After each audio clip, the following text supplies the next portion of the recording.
একটু একটু মুখস্থ করে দিতে হবে বা লিখে দিতে হবে। থাকবেন না বলেন আবার দেখা হবে জ্ঞান ও দক্ষতা সংমিশ্রণে গঠিত। কতদিন কতদিন দেখিনি তোমায়, তবু মনে পড়ে তব মুখখানি। কতদিন দেখিনি তোমায়। এরকম কারণ হচ্ছে এগুলো গলা না ছেলে যেখানে তোমার দরকার হয় দরকার তাহলে ডিস্টার্ব হয়ে যাবে। আচ্ছা, তারপরে তারপরে মামা কিন্তু আমাকে আর ওই গানটা লিখে দিলেন না, খালি বললেন যে এখনও তোমার বয়স হয়নি, তোমাকে এই গান দেওয়া যাবে না।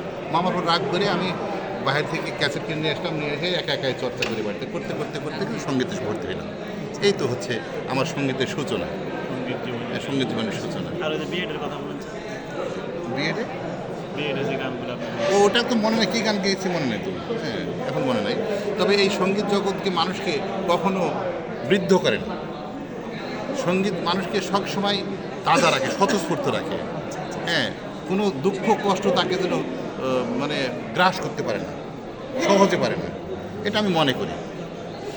যাই হোক, তারপরে একটা গান আমি পছন্দ করি যেটা হচ্ছে আধরাতে যদি ঘুম ভেঙে যায়, মনে পড়ে মোরে প্রিয়,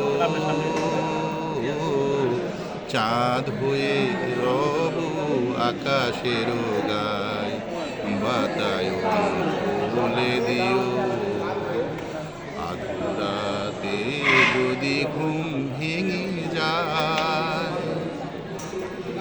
আর আমি মায়ের গান একটা বলি, পৃথিবীর কেউ ভালো তো বাসে না, এ পৃথিবী ভালো বাসিতে জানে না, যেথায় আছে শুধু ভালোবাসাবাসি, সেথা যেতে প্রাণ চাই মা, সকলে ফুরায়ে যায় মা, আমার সাধ না মিটিল, আশা না পড়িল, সকলে পুরায়ে যায় মা।